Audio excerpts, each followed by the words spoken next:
Bienvenue sur Teach, votre mission d'enseignement et de maturité spirituelle. La parole de Dieu est notre nourriture. C'est par elle que nous grandissons dans notre relation avec Dieu et que nous répandons le parfum, le bonne odeur de Christ partout dans le monde. Cette émission a été conçue pour vous permettre d'apprendre et d'appliquer intentionnellement la parole de Dieu comme un disciple de Jésus-Christ. Aujourd'hui, nous allons commencer une toute nouvelle série. De quoi allons-nous parler? Il a plu au Seigneur que nous puissions toucher ce sujet que j'ai intitulé ici « Les caractéristiques de l'Église vivante ». Une Église locale vivante selon Dieu devrait ressembler à quoi?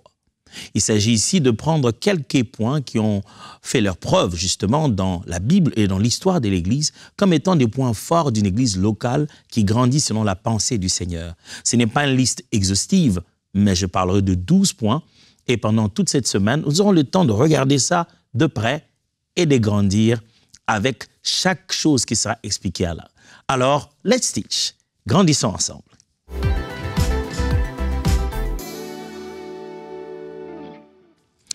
Comprenez aujourd'hui le vrai sens de l'Église locale. Qu'est-ce que c'est que l'Église locale? Commençons par là. Avant de parler des caractéristiques, c'est quoi une Église locale?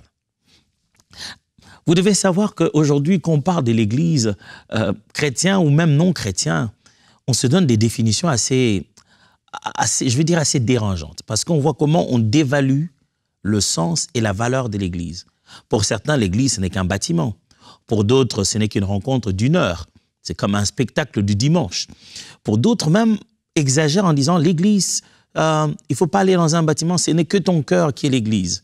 Alors, il y a des mélanges, de l'extrémisme, chacun tire un peu le drap de son côté. Mais que dit la Bible sur ce qu'une Église est en réalité?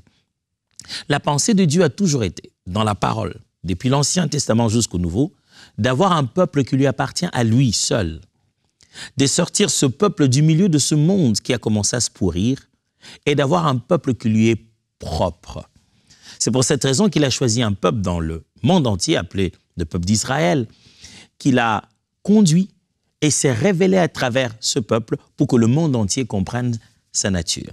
Cette même pensée est celle qui a créé aussi l'Église.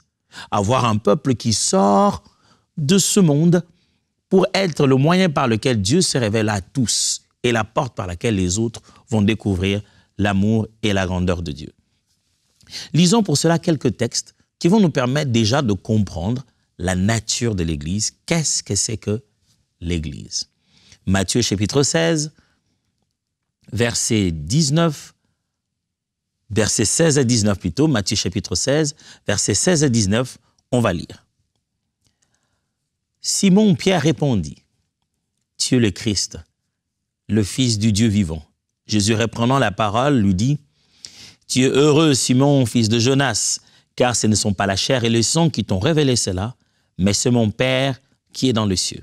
Et moi, je te dis que tu es Pierre, et sur cette pierre je bâtirai mon Église, et que les portes du séjour des morts ne prévaudront point contre elle. Je te donnerai les clés du royaume des cieux. Ce que tu lieras sur la terre sera lié dans les cieux, et ce que tu délieras sur la terre sera délié dans les cieux. » Un autre texte, celui de Philippiens, chapitre 2, versets 1 à 2. Philippiens 2, 1 à 2. N'avez-vous pas trouvé en Christ un réconfort, dans l'amour, un encouragement, dans l'esprit, une communion entre vous? N'avez-vous pas de l'affection, de la bonté les uns pour les autres? Rendez donc ma joie complète. Tendez à vivre en accord les uns avec les autres. Et pour cela, ayez le même amour, une même pensée et tendez au même but. Ces deux textes que nous venons de lire, le premier parle de Jésus, qui parle justement à Pierre, au moment où il venait de leur poser la question, « Qui dit-on que je suis ?» Pierre répond, il dit, « Tu es Christ, le Fils de Dieu. » Et Jésus qui parle à Pierre, il lui dit, « Ce n'est ni la chair ni les sangs qui t'ont révélé ces choses. C'est mon Père qui est dans les cieux. Et tu es Pierre, et sur cette pierre, je bâtirai mon Église. » Jésus, là, dit clairement qu'il ne bâtit pas une église, il bâtit son Église. On y revient tout à l'heure. Le deuxième texte, c'est Paul qui parle aux Philippiens et qui les rappelle il leur dit combien ils devaient être dans l'unité, comment ils devaient être travailler en collaboration. Il a dit, si je vous vois un, cela va rendre ma joie complète. Alors il commence par leur dire combien y a-t-il pas d'affection dans le Seigneur, combien y a-t-il pas d'encouragement de l'unité par le Saint-Esprit qu'on a reçu. Dans ces deux textes, vous trouvez, peut-être pas en français, mais dans la langue biblique, le grec, deux mots qu'on utilise pour bien définir la nature d'une église. La nature de l'église a donc deux niveaux dans la Bible. Il y a premièrement ecclésia et deuxièmement koinonia. Deux niveaux dans la nature de l'église dans la Bible. Ecclésia. Ecclésia, c'est le mot que Jésus a utilisé tout à l'heure dans Matthieu. Il a dit à Pierre, je bâtirai mon ecclésia. Je vais expliquer ce mot-là tout à l'heure. Et puis, dans Philippiens, le mot koinonia, c'est le mot que Paul est en train d'utiliser quand il dit, n'y a-t-il pas d'encouragement, n'y a-t-il pas d'affection, n'y a-t-il pas d'unité d'esprit entre vous? L'Église, par nature, est donc ecclésia et aussi koinonia. Vous allez le découvrir tout à l'heure. L'Église est donc par nature ecclésia et koinonia. Qu'est-ce que ça signifie? Le mot grec ecclésia, qui est utilisé ici dans la Bible pour parler de l'Église, comme Jésus en a parlé, c'est traduit littéralement comme ça dans l'Église plusieurs fois, mais ça vient de deux mots. Ek, kaleo, qui veut dire hors, appelé, c'est qu'ils sont appelés hors d'eux. Ce qui signifie, c'est qu'ils sont mis à part, ce qui est sanctifié, ce qui est séparé de reste.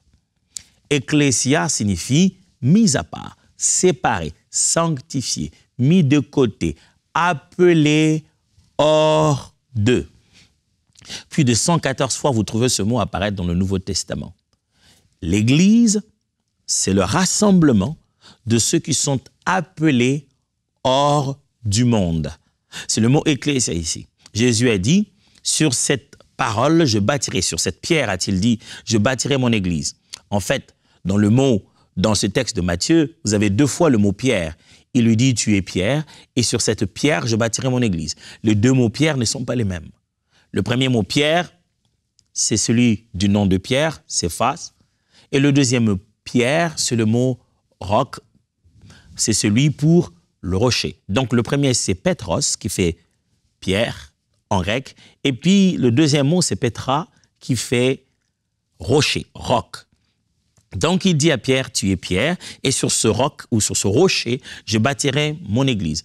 Littéralement, plusieurs théologiens s'entendent à croire que Jésus lui dit très bien que toi, tu es Simon, tu es fils de Jonas, tu es Pierre, mais sur cette vérité que tu viens de prononcer, qu'il s'agit ici de dire que je suis le Christ, sur cette vérité-là, qui est cette roc-là, ce rocher-là, je bâtirai mon Église. Mon Église. Parce que, croyez-le, quand Israël est sorti de l'Égypte, quand Dieu a distingué Israël de tout le peuple, la sortie de l'Égypte pour pouvoir le conduire, il était déjà en train de bâtir ce que la plupart d'étudiants de la Bible aiment appeler l'église du désert. Dieu s'était déjà sorti un peuple hors du monde pour pouvoir être tout à lui. Maintenant, Jésus, quand il arrive, il dit « mon église ». Maintenant, ce n'est plus l'église de Moïse, c'est mon église. Je veux bâtir aussi mon propre peuple, sorti du monde, basé sur cette vérité selon laquelle je suis le Christ. Je vais les sortir hors du monde et les appeler à moi. Vous n'êtes pas juste sortis, mais vous avez été appelés. C'est ça, ecclésia, appelés hors d'eux. Christ nous a appelés, c'est pourquoi la Bible en parle. Jésus dit, ni ne viens à moi si le Père ne l'attire. Dieu nous appelle du monde et nous sortons. Et cette assemblée constituée par les sortis du monde, c'est ce qu'on appelle une église. Mais il y a aussi le deuxième mot, koinonia, que j'ai promis ici. Koinonia n'a pas une seule façon de traduire cela. Il y a plusieurs façons de traduire l'idée de koinonia. Mais vous trouverez l'idée de communion, regroupement, partage et même participation. Qui dit koinonia voit ici l'idée que ces gens qui sont sortis d'eux se mettent maintenant ensemble pour qu'eux-mêmes puissent communier. Le fait d'être sorti du monde, d'avoir été appelé par Dieu, se fait individuellement. Chacun de nous sort du monde, chacun de nous est appelé par Dieu et chacun de nous sort individuellement. Mais alors vient le fait d'être ensemble et de bâtir cette famille. De bâtir cette famille. Maintenant, on fait le koinonia. Tous ceux qui sont sortis font partie de l'Église. Une fois sortis, ils doivent maintenant se rassembler. C'est pourquoi j'insiste, frères et sœurs, le fait que vous soyez sauvés, vous faites partie de l'Église, mais vous devez communier avec les autres. Alors, qu'est-ce qui se passe? Il se passe que d'habitude, on utilise maintenant deux termes pour pouvoir, je vais dire, pas embellir, mais pour pouvoir simplifier ces deux concepts. On aime utiliser le mot Église universelle et l'Église locale. L'Église universelle se rapproche de l'idée de ecclésia, qui veut dire l'assemblée de tous ceux qui sont appelés hors du monde. Quand Dieu les appelle, ils ne viennent pas tous en un même endroit. Certains sont appelés en Asie, d'autres sont appelés en Afrique, en Amérique. Tous ceux qui ont écouté le message de Christ et qui ont donné leur vie au Seigneur sont sortis du monde. Ils sont sortis du monde de partout, dans le monde, dans l'univers. C'est pourquoi on aime appeler ça l'Église universelle. Mais après, quand ils doivent se rencontrer pour communier, hormis le fait que tous, en esprit, nous sommes devant le Seigneur, mais il y a des communautés, des regroupements où nous devons faire notre participation. C'est ça, koinonia. Ce regroupement où nous participons dans certains secteurs bien géographiques, c'est ce qu'on appelle ici un koinonia, ou alors le terme église locale. Si vous voulez, l'église locale est composée des membres de l'église universelle d'un même secteur, d'un même coin, ou qui se identifient au même message ou bien à la même façon de faire. Aujourd'hui, au XXIe siècle, on a l'église en ligne. Le fait d'être une église locale n'est plus le fait seulement physiquement d'être un endroit. L'église locale, elle, émet à partir d'un endroit, mais des frères et sœurs qui sont partout dans le monde se connectent à cette église dite locale. Koinonia avec cette église-là, dite locale. Alors, la question qui se pose maintenant, c'est que fait l'Église dans une église locale quand il y vient? Maintenant qu'on a compris qu'est-ce que c'est qu'une église, ecclésia, église koinonia, église universelle, église locale, que fait l'église locale? Qu'est-ce qu'on vient comme participation, regroupement? Ce sont ces mots-là qui identifient la pensée de koinonia. Je vais vous lire deux passages de Matthieu et ça va me permettre de résumer 5 choses qui sont des choses qu'on doit trouver dans toute église locale lorsqu'on veut y aller. C'est sur base de ça, justement, que je parle ici d'une église dite vivante. Mais après, durant toute la semaine, on aura le temps d'en développer près de 12 autres éléments qui font et qui manifestent qu'une église est vivante selon la volonté de Dieu. La mission de l'église peut se découler en ces 5 choses dans le texte de Matthieu. Le premier texte, Matthieu chapitre 22, versets 37 à 40. Matthieu chapitre 22, versets 37 à 40. Je vais lire avec vous. Jésus lui répondit, « Tu aimeras le Seigneur ton Dieu de tout ton cœur, de toute ton âme et de toute ta pensée. C'est le premier et le plus grand commandement. Et voici le second, qui lui est semblable.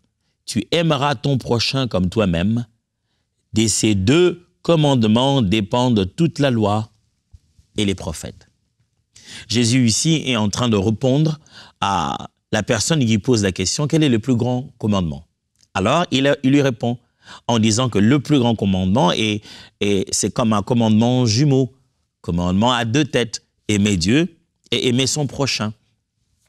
Il dit que c'est ça le plus grand commandement. C'est tout ce que Dieu voulait depuis tout ce temps qu'il s'est révélé à Israël. On parlerait de toutes les 73 lois, on parlerait des 10 commandements, mais tout ça se résumerait, selon Jésus, en un seul commandement à 2 têtes. Aimer et aimer Dieu et aimer son prochain. Deuxième texte, Matthieu chapitre 28, versets 19 à 20. Allez, faites de toutes les nations des disciples, les baptisons au nom du Père, du Fils et du Saint-Esprit, et enseigne-leur à observer tout ce que je vous ai prescrit. Et voici, je suis avec vous tous les jours jusqu'à la fin du monde. Jésus, au jour de son ascension, il va monter devant les disciples, il va s'en aller spectaculairement. Et pour ça, il leur laisse ses paroles. Il donne un ordre en disant, allez et faites de toutes les nations des disciples. C'est ce que nous sommes en train de faire justement, ici aussi à travers Teach. Et dit, les baptisant au nom du Père, du Fils et du Saint-Esprit, enseignez-leur à observer tout ce que je vous ai prescrit. Et voici, je suis avec vous jusqu'à la fin du monde. On voit d'un côté Jésus nous montrer le plus grand commandement, la base de toute la parole de Dieu. Et de l'autre côté, nous donner un ordre.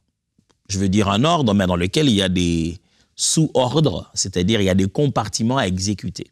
Jésus dit, allez, faites de toutes les nations des disciples, baptisons au nom du Père et du Fils et du Saint-Esprit. Voici, je suis avec vous jusqu'à la fin du monde. En combinant ces deux textes, j'aimerais vous suggérer, il y a beaucoup plus d'autres textes, mais le temps qui nous est toujours imparti me permet de lire au moins 2 textes pour que ça soit équilibré. Avec ces 2 textes, permettez-moi d'en arriver à 5 choses que vous trouverez souvent ou que vous devrez trouver dans une église locale. Quand vous voulez aller dans une église où vous devez participer, koinonia, participer, pas observer, pas fréquenter quelquefois. Quand on va dans l'église locale, on y va pour participer, encourager, communier avec les autres. Quand vous voulez aller dans une église locale, voici 5 choses que vous trouverez comme la mission fondamentale de cette église, quel que soit son nom. Moi, je prie dans l'assemblée, notre église s'appelle Fila Cité d'Exaucement, et quand je suis ici, bien sûr, au Canada, je fréquente la Plénitude. Ce sont des noms, tout ça. Ce sont des noms d'églises, ce sont des noms d'églises qui ont des missions, telle église a telle mission, mais aucune des missions de ces églises ne devrait aller à l'encontre de la mission que Jésus nous a donnée à tous. On articulerait la mission de façon particulière, d'après le coin et les défis. Il y aurait l'emphase sur un point ou un autre. Mais ces 5 choses que je vais vous citer font partie de notre description de tâches en tant qu'église locale à l'endroit où l'Éternel nous place. Vous savez mieux que moi que le concept de l'endroit est devenu un peu plus large. Il ne s'agit plus juste d'un endroit physique. Il peut s'agir d'un espace, des réputations Internet. Il peut s'agir d'un espace en ligne maintenant. Mais le nombre de personnes que vous arrivez à captiver d'abord en ligne, que vous arrivez à attirer quand vous êtes sur les réseaux sociaux, ou le nombre de personnes que vous arrivez à attirer quand vous êtes dans un endroit bien précis, quelque part dans le monde, ces gens-là viennent pour, entre autres, 5 choses. Ma liste est-elle exhaustive? Non. Mais je suis sûr que si vous citez une chose, elle pourrait facilement se retrouver dans ces 5 choses que je vous propose. Premièrement, toute église locale se doit à l'évangélisation, basée sur ce texte. Allez, faites de toutes les nations des disciples. C'est ça la base de l'église locale. Nous sommes un endroit où les disciples se rencontrent pour faire des disciples. Nous sommes un lieu où on se voit pour pouvoir attirer d'autres. Deuxièmement, communion fraternelle. Nous nous rencontrons pour communier. La Bible dit, faites de toutes les nations des disciples, les baptisant. Vous voyez, c'est participe présent. Au même moment que vous faites des disciples, une relation doit s'établir. Ce n'est pas pour un jour. Vous devez aussi avoir l'occasion de pouvoir les baptiser en même temps. Vous n'allez pas vous rencontrer une fois et partir. C'est une communauté qui se crée. La Bible insiste encore en disant « Ils grandissaient dans les fractions de pain, dans la communion fraternelle », Actes des Apôtres. Quand on vient dans l'église, c'est pour être en contact avec les gens.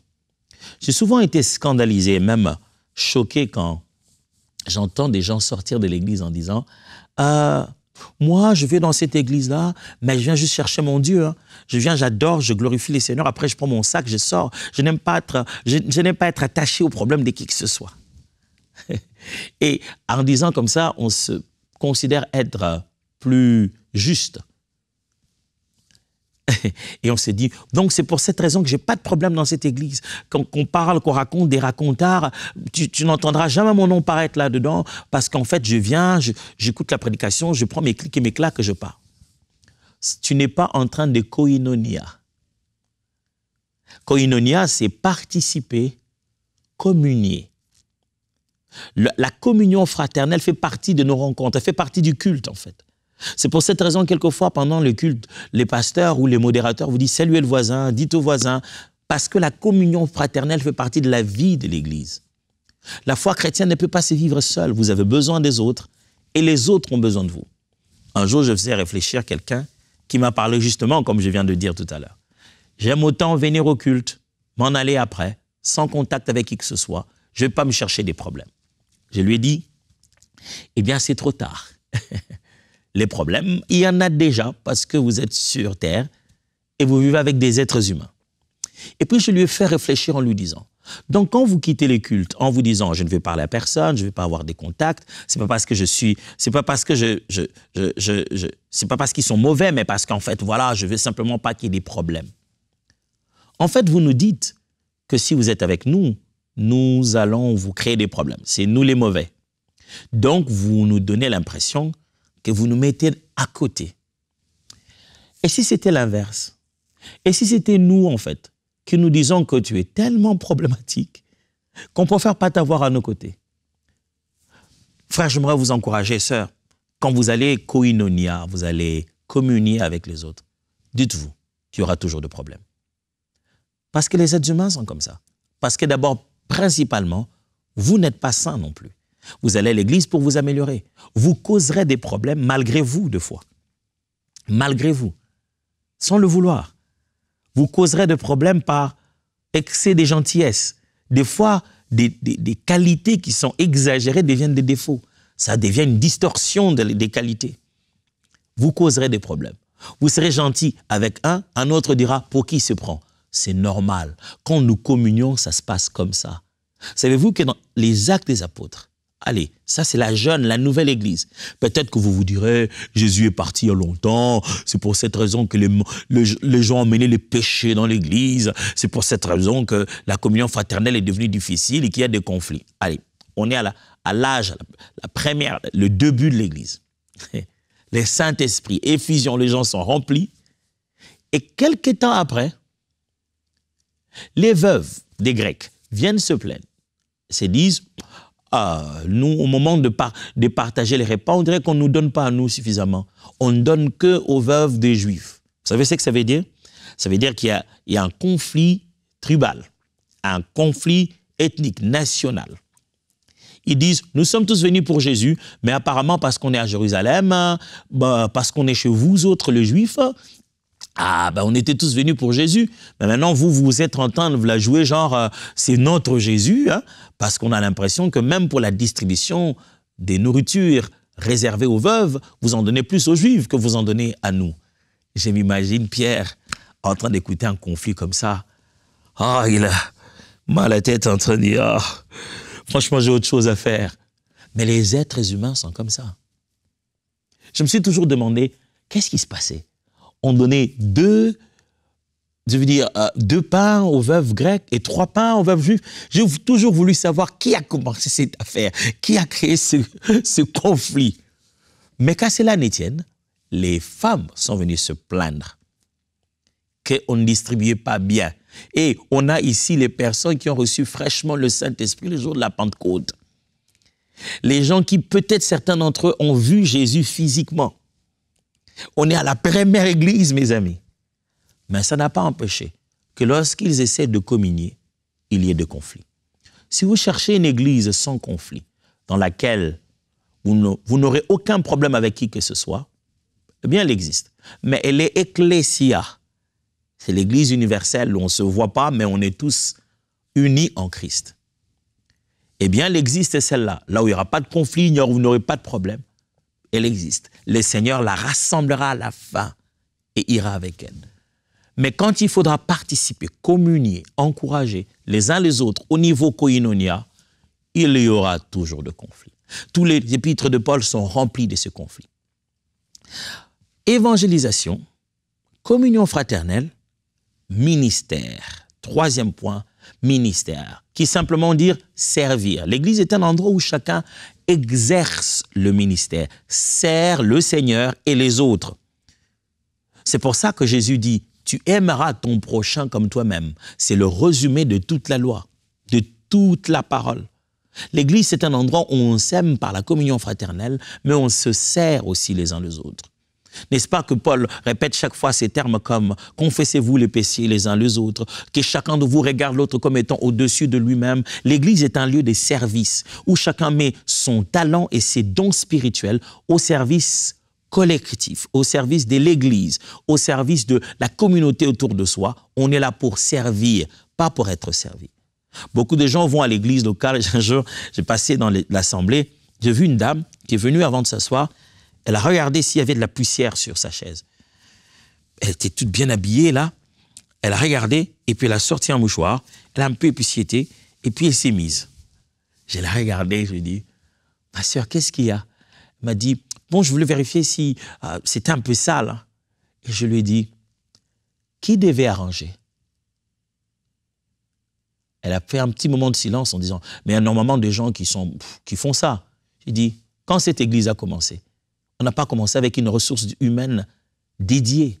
Ce sont des frères et des sœurs comme vous qui balayent cet endroit.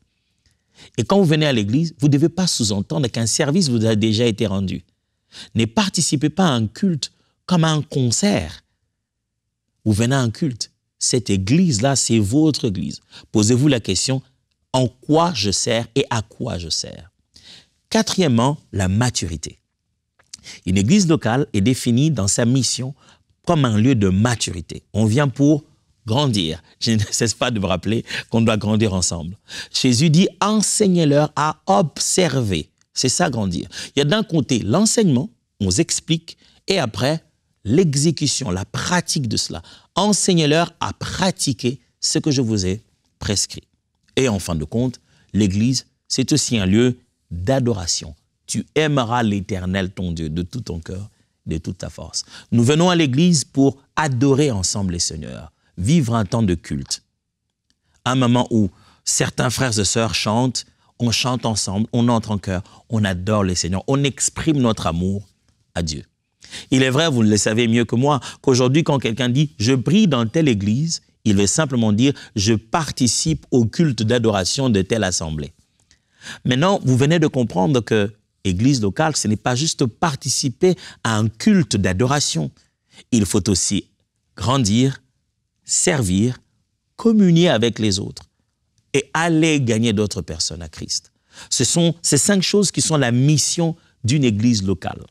À partir de demain, nous allons commencer à apprendre les 12 caractéristiques d'une église vivante. Ça va être intéressant. Vous n'avez pas envie de rater cette série-ci. Ça vous poussera à aimer votre assemblée et surtout à comprendre votre responsabilité en tant que disciple de Christ au niveau local de votre assemblée et au niveau universel. Pour l'instant, je vous dis à demain. Let's teach. Grandissons ensemble.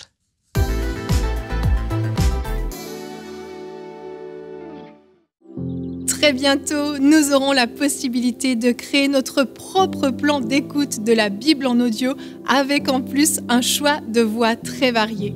Et vous savez, j'aime tellement écouter la Bible en audio. J'ai l'impression que les textes prennent vie dans ma tête et ma soif grandit. Et je suis convaincue que plusieurs vont vivre un renouveau dans leur attachement à la parole de Dieu. Des cœurs vont devenir plus assoiffés que jamais de découvrir cette lettre d'amour du Père qu'est la Bible. Grâce à votre précieux soutien, l'application Ma Bible va sortir en décembre de cette année. Et des millions de personnes vous seront reconnaissantes d'avoir investi dans ce projet qui a porté de grands fruits dans leur vie. Dès maintenant, faites partie des 20 000 partenaires mensuels qui porteront la vision d'EMCI et qui l'amèneront encore plus loin.